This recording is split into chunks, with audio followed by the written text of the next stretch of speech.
Hello friend, good morning. कैसे हो आप? उम्मीद करती हूँ आप सब अच्छे होंगे, स्वस्थ होंगे, मस्त होंगे। तो दोस्तों, मैं डायरेक्ट मिल रही हूँ आपको बुटीक पे। और आज दिन था संडे, हम सत्संग सुनने गए थे क्योंकि सत्य का साथ हमेशा करना चाहिए। तो सत्संग तो हम हर संडे जाते हैं, सत्संग एक भी संडे नहीं छोड़ती हूँ मैं। कभी अर्जेंट का और ज़रूरी काम होता है तभी रुकती हूँ, वरना मैं हर संडे सत्संग सुनने जाती ही जाती हूँ। तो उसके बाद मैं बैठ गई हूँ मेरे काम लेके ने, और मेरे को देने हैं 2-3 ब्लाउज़। काम अभी बहुत कम है, बहुत काम है, इसलिए थोड़ा सोच रही हूँ कि कुछ अलग करूँ, हट के करूँ या कोई और दूसरा एक्स्ट्रा काम देखूँ, ये सब सोच रही थी। लेकिन करना तो पड़ेगा ना, काम तो करना ही है। तो ये ब्लाउज़ 2-3 ही है मेरे पास जो मैं आज बना के छोड़ दूँगा इनको। तो उसके बाद मैं सोच रही हूँ कि मैं वापस थैलिए मंगा लेती हूँ और थैलिए सिलूँगी, क्योंकि वो भी 2 दिन में 500 रुपये का काम हो जाता है। तो मैं काम करने वालों के लिए कोई डिफ़िकल्ट नहीं रहता है, सब हो जाता है। तो सोच रही थी कि 500 रुपये का काम कर लूँगी 2 दिन में, तो मंगा लेती हूँ थैलिए। तो वही फ़ोन पे मैंने बात करी है, तो थैलिए कल आ जाएगा बोल रही थी, कल माल आ जाएंगे तो ले लेंगे। वो उन्होंने ऐसा बोला कि माल कल आएगा तो वह ले लेंगे और सिलेंगे। और सबसे बड़ी बात तो ये है कि काम करो। देखो, सबसे अच्छी बात है कि तुम्हारे आसपास में गिलेरिया तो देखी होगा ना, तालुड़िया जिसको बोलते हैं, वो तो तुम लोगों ने देखी ही होगा।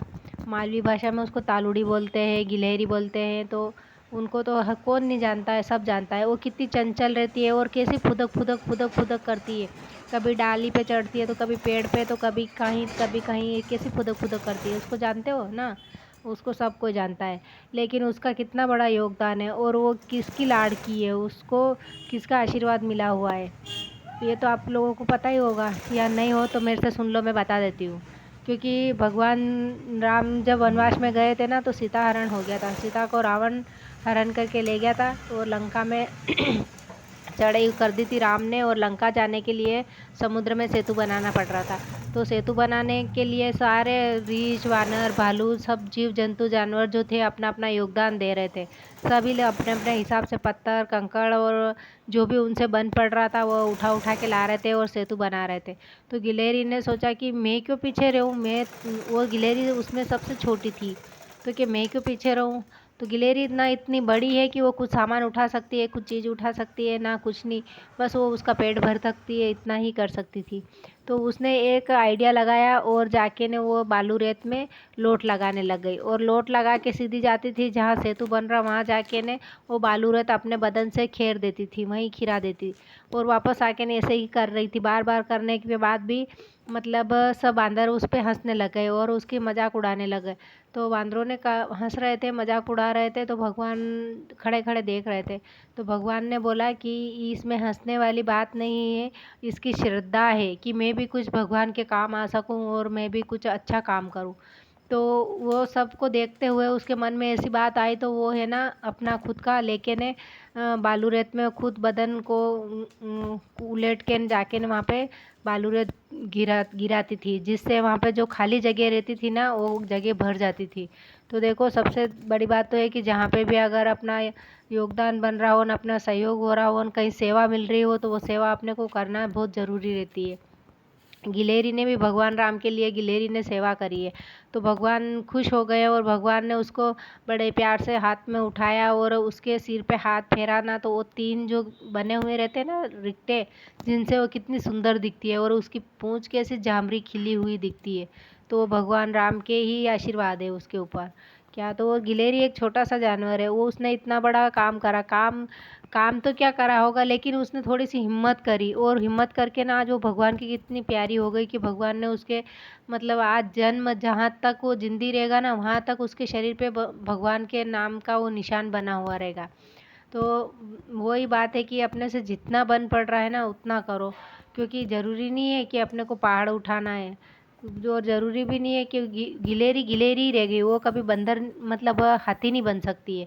लेकिन फिर भी उसने उसके जितना उससे हुआ था उसने ज़रूर किया है। तो इसी तरीके से अपनों से जितना हो रहा है उतना करो और भगवान का प्रिय बनो। मैं तो यही चाहती हूँ कि अगर मेरे को अगला जन्म अगर मिल भी गया बाई चांस, इतने अच्छे कर्म तो नहीं किए, लेकिन कभी बाई चांस जन्म मिलेगा और भगवान पूछेगा, तो मैं तो यही कहूँगा कि मुझे गिलहरी बना दो, ताकि मुझे भी भगवान की लाडली बनना है। तो इसी जो रहता है ना, जो सेवा भाव से वो काम करता है, वो जो भक्ति से रहता है ना, भक्ति भाव से काम करता है ना, उसको भगवान ज़रूर उसको अपना आशीर्वाद देता है। तो गिलहरी को आशीर्वाद मिल सकता है तो अपने को क्यों नहीं। काम करो लेकिन ईमानदारी से करो, बेईमानी से नहीं। तो देखिए दोस्तों, यहाँ पे शाम पड़ गई है और मैं शाम को घर आ गई हूँ। खाना पीना बनाने के बाद मैं साड़ियाँ लेके बैठ गई हूँ और साड़ियों के फाले लगा रही हूँ, क्योंकि दिन भर में जो काम किया वो तो किया। और आज मुझे बहुत खुशी है कि मेरे पास में 4,500 रुपये आए। वो मैंने आके गिन के मैंने पर्स में रखा है, तो वो मेरे 4,500 रुपये मेरे को बहुत तो वो लग रहा था और बहुत खुशी हो रही थी कि यार अपने पास 4,500 रुपये आए, तो कम से कम अपनों ने इतना काम किया है, इतने ब्लाउज सिले हैं तो आए। ब्लाउज तो कब के सिल दिए थे मैंने, बट वो क्या है कि शादी होके फिर चले गए थे और वो उन्होंने बार बार मेरे से बोला था कि आंटी ले लो, पैसे ले लो, पर मैंने कहा कि कोई बात नहीं, मेरे को जब ज़रूरत होगा तब ले लूँगा मैं, टेंशन मत लो। तो वाह, वो भी रुके हुए थे और मैं भी रुकी हुई थी और कल ऐसा योग सहयोग बना तो उन्होंने मेरे को पैसे दे दिए। तो वाह, मेरे पास में पैसे आ गए तो मुझे भी बहुत खुशी हो रही थी। और पैसे आते हैं ना तो अपना मन लगता है काम करने में और अपनी इच्छा होती है कि अपन और ज़्यादा से ज़्यादा और अच्छे से अच्छा काम करें। तो इसी तरीके से दोस्तों, मतलब ईमानदारी से और अच्छे से काम करोगे ना, तो कहते हैं ना कि ईमानदारी सबसे बड़ी चीज़ है। इंसान को ईमानदारी से कमा के खाना चाहिए, जबकि बेईमानी से नहीं, क्योंकि बेईमानी थोड़े दिन फलती है, बाद में तो वो बुरी लगती है। तो इसी बातों के साथ में अब लेती हूँ आपसे विदागिरी। तब तक के लिए बाय बाय। आगे फिर मिलेंगे अच्छी बातों के साथ नए वीडियो में। जब तक के लिए गुड बाय।